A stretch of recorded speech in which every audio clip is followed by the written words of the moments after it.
هي ايه حكاية الجروح التجميلية؟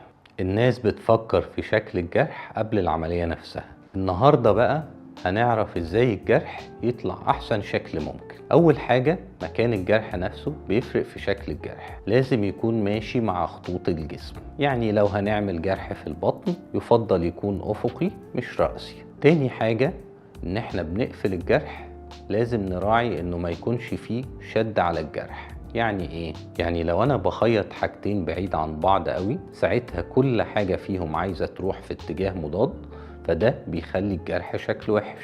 تالت حاجة يفضل ان احنا نخيط كذا طبقة من الجلد علشان ما يكونش فيه شد على الجلد، وساعتها الجرح في النهاية هيكون خط رفيع. وطبعا اخر حاجة بنستخدم خيوط رفيعة جدا. في حاجات بتحصل بسبب المريض، اولها ان جيناته هي اللي بتحدد في النهاية شكل الجرح هيكون عامل ازاي. تاني حاجة هو بيدخن ولا لا. تالت حاجة الهرش في الجرح ممكن يسبب ضغط على الجرح. رابع حاجة هو بيغير على الجرح كويس ولا لا. دي كانت بعض الحاجات اللي اقدر اقولها كنصايح للجروح علشان تطلع بافضل شكل، واللي طبعا بتهم ناس كتير. وشكرا.